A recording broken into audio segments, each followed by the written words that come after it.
Hello YouTubers, Alaska Prepper here. Ladies and gentlemen, let me tell you what I do with my payday preps.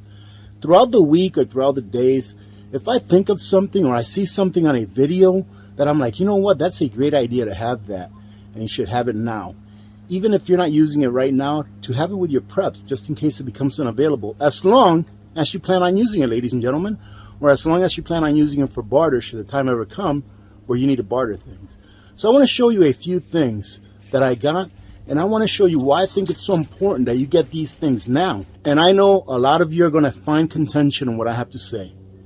China is eventually going to cut us off. I mean the United States. They're eventually going to cut us off.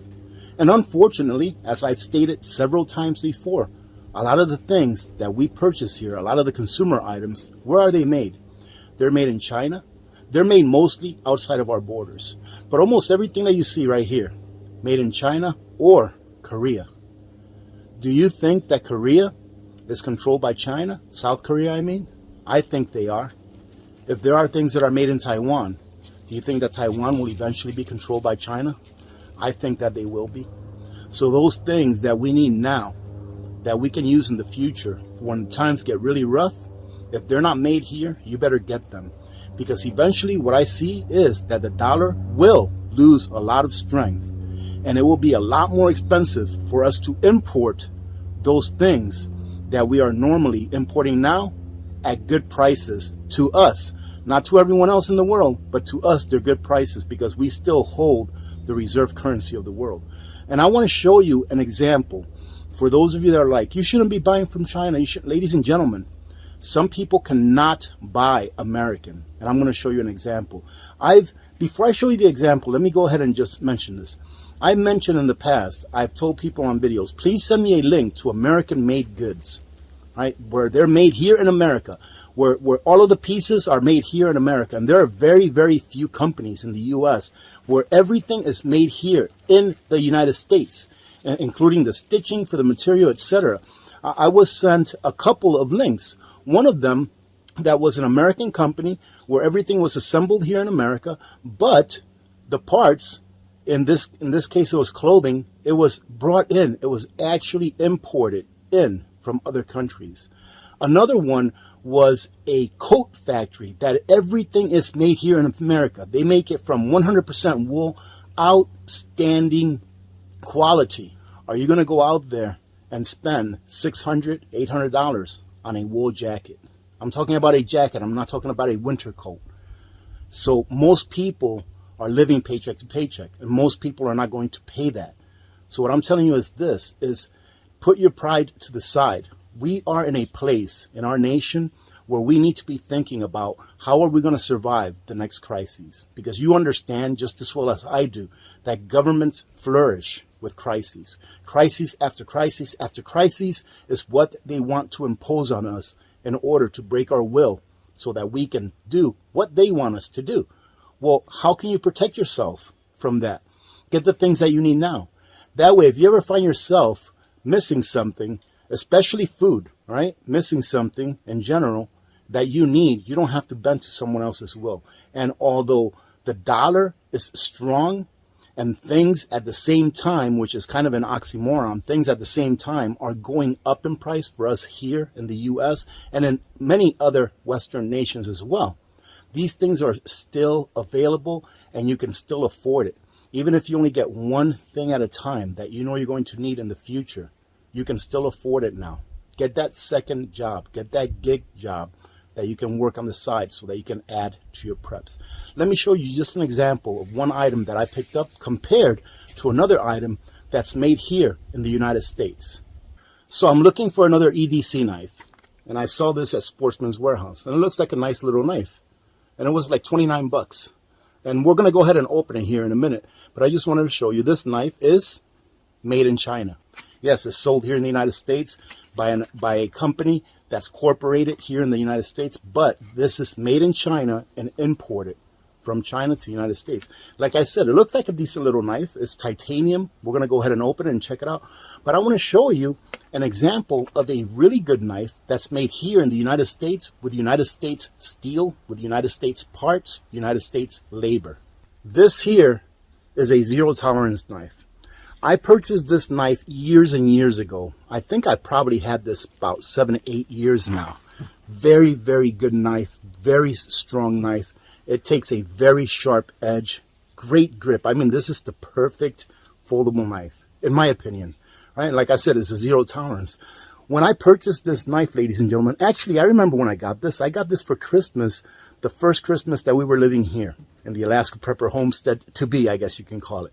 But so I've had this about 6.5 years. Just a second, my dogs are running off. Sorry about that. Can't let the dogs run off. Right? I am a responsible dog owner, even though none of those dogs are mine. But I do love them. But anyways, ladies and gentlemen, I bought this about 6 years ago, or it was gifted to me about 6 years ago.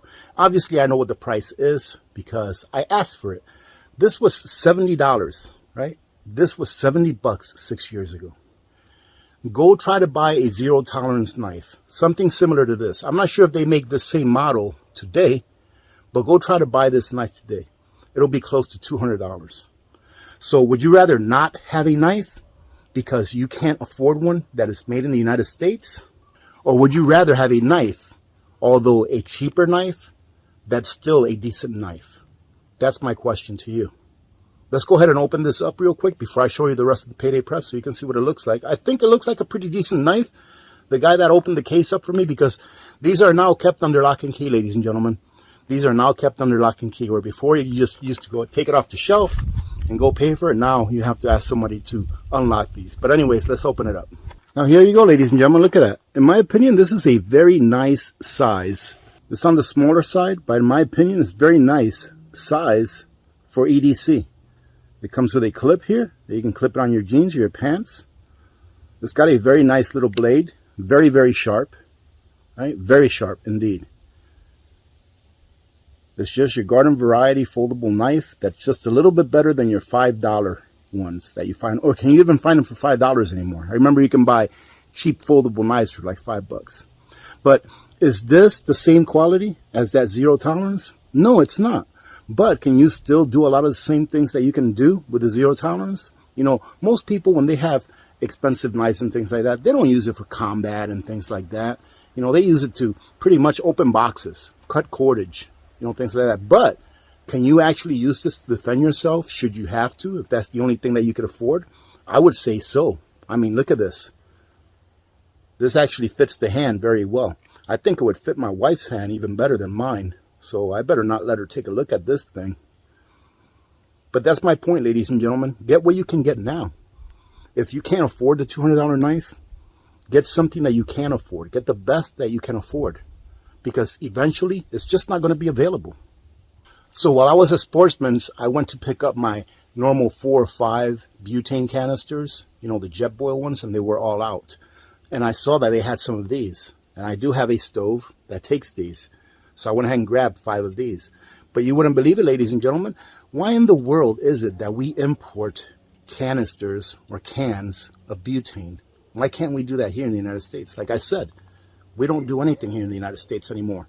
And most of the things that we do manufacture, the raw products we have to get from somewhere else. This is actually produced and made in South Korea. And like I said, do you think that South Korea is in the control of China right now? I would say that they are. If China cuts us off, do you think that we'll be able to get these? Well, unless we make them here. Unless we make them here, ladies and gentlemen. And as far as the butane canisters as well, those are made in South Korea as well. So stock up on these things now while you can. You all know that I have a lot of flashlights. I have a fetish about flashlights. I just like to collect them. But in all honesty, most of the flashlights and headlamps that I have are on the cheaper side.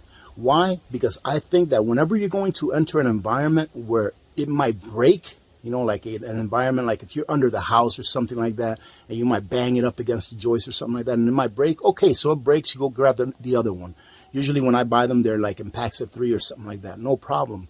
But having a few quality headlamps, especially here in Alaska, we use headlamps a lot because a lot of our months during the winter, they are all dark months. And people use these an awful lot. So I decided to go ahead and buy a few quality headlamps. And this right here is actually pretty pricey. This right here came in at like 50 something dollars, I think it was. I got a couple of these, and I got one other one that takes batteries. These are Black Diamond is what they're called. They're 400 lumen, and they are USB rechargeable. I've never had a USB rechargeable headlamp before, so we'll have to see how that works. But these come highly recommended. So I went ahead and grabbed a couple of these. We'll have to see how these works. In a separate video, I might show you how these work, but we have to wait till it gets dark out because it's not really getting too dark out now. I also grabbed one that takes batteries, and let me show you that one right now. Now this one is also 400 lumens, and this one takes AAA batteries. And I have one like this. It's black and red, the one that I have, and it's a pretty good quality one. So now I've got this one as well. This one will stay in the package until my black and red one breaks or something happens to it, and then I will be testing those Black Diamond ones out come this winter. But another thing is if you're going to get flashlights or anything that takes batteries, are you stocked up on batteries? Right? Batteries are only getting more expensive. I remember talking about this a while back. I said, get these now because they're going to go up in price an awful lot. Well, you know, those 40 packs of AA's and AAA's that Costco used to sell for like, I don't know, it was like $14.99 or something like that, or $13.99. That's right, $13.99. You'll never ever see those prices again, not even on sale. Their new price now, after they did a little design change to the front of the packaging, is $20.99. I just saw them on sale at Costco for $17.99. So even the sale price for the new packaging, because that's all it is, in my opinion, they didn't change the batteries at all. The batteries are no better than the old ones or the old packaged batteries at all. It's just new packaging because they had to increase the price. You will never see $13.99 again. Now the sale price is $4 more than the regular price used to be. And this, ladies and gentlemen, this is something that I get on a monthly basis. I don't show you all the time because you all know that I love Nutrient Survival. But once Nutrient Survival had their eggs back in stock, I went ahead and stocked up on a few of these. These are the single packs, I guess you could say, or the pantry packs. And each one of these packages has the equivalent of 6 eggs. And in my opinion, they are awesome. They just taste like eggs, and that's why they're awesome. And the reason I'm showing you this, ladies and gentlemen, is because I want to show you that I don't only talk the talk. I walk the walk. Every month I place an order with Nutrient Survival, whether it be a small one or a large one, it doesn't matter. I try to be consistent with it, just like I'm consistent with purchasing a little bit of silver every single month.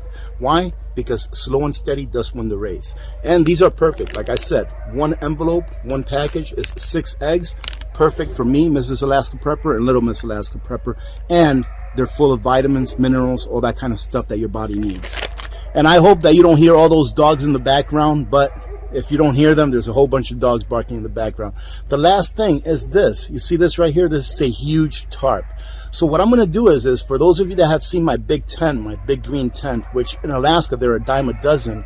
What I'm doing to try to preserve the canvas on that tent is I'm going to cover it with a tarp during the winter. Last year I covered it with a piece of plastic, and it worked pretty well as far as preserving the integrity of the actual tarp or the canvas under the plastic that actually makes up the tent. However, I wanted to get something a little bit more heavy duty and something that was white that would reflect away some of the sun during the summer. That way it doesn't get too hot in there. And this is a really thick, I believe it's what, 16 mil? Yes, 16 mil thick tarp, and it's all white on both sides, so it should work very well. All I'm going to do is just put it over it, go ahead and secure it on the bottoms. It should be good to go. And that tarp, ladies and gentlemen, yes, it was made in China. The only thing here that I've shown you that I bought this payday prep that was not made in China is the Nutrient Survival eggs. Those are made here in the United States, ladies and gentlemen. Nothing is imported. And by the way, let me go ahead and plug in Nutrient Survival. If you don't know about Nutrient Survival, it is the very best and most nutrient-rich food that you're going to get in the market that lasts long term. So you can get number 10 cans that last 25 years. You can get pantry packs, which are everyday packs that you use that have a 15-year rated shelf life, and you can get the little packs, the individual packs that I just showed you, that also have a 15-year shelf life. And like I said, the very best long-term food storage that you're going to get. Having said that, ladies and gentlemen, I hope that you have a great day. I hope that you got something out of this, and I hope that you're prepping. Prep it up, because eventually, in my opinion, China will cut us off. And then where are you going to get the things that you need in order to make it through whatever crisis they throw at us next? Have a great day. Remember to be good to each other. When good people do good things happen. Remember to reach one, teach one, and repeat. If we all did this, the world would be a better place, and you know that it will be a better place. Many blessings to all of you and your families. I'm Alaska Prepper. I am out. Now, this is a bonus clip, ladies and gentlemen. These are a couple of things that I own that I didn't buy during this payday prep. I've shown it before, but I thought I'd show it again because we do have a lot of new community members. People are always asking me, how do I know what size generator I need? And I showcased this during my video where I reviewed that solar generator, but I know a lot of people don't like to watch those review videos, so I'm going to show it to you now. This right here lets you know, it's a meter, it's a watt meter. It lets you know how many watts whatever you have plugged into it is using. And it even records it for you and lets you know what the highest wattage was, what the lowest wattage was, how many watt hours you used, and all that kind of stuff. So you can program it to do pretty much any of those things I talked about. So if you don't know enough about this or enough about generators and how many watts you need to have, this right here, you plug in your refrigerator, for example. This will tell you what's the maximum wattage that refrigerator needs. Right? And then you plug in something else and it'll tell you the maximum wattage that appliance needs. Then what you do is you plug in everything that you need, that you know you're going to need during a power outage to be running, to keep your house running, and then you add up all of the wattage, and then you come up with a certain total wattage. So let's say you come up with 2,000 watts. My rule of thumb, I didn't read this anywhere, nobody told me this, it's just my rule of thumb, is that whatever wattage I come up with, let's say I come up with 2,000 watts is what I need in order to run those things that I really need to run during a power outage. I always multiply that times 1.5. So if I come up with 2,000 watts, I need a generator that is going to produce at least 3,000 or more watts of continuous power. Okay, so let's say that you cannot afford a knife. Let's say that you cannot find a cheap knife at a thrift store. Let's say that you can't find a cheap knife anywhere. You just can't afford a knife. Look at this, ladies and gentlemen. At the very minimum, now I'm not saying to go out there and get yourself like a razor blade knife, you know, for self-defense, but you're always going to need something to cut with. So at the very minimum, get yourself some kind of a razor blade knife like this at the very minimum if you can't afford anything else, and stock up on some of these razor blades.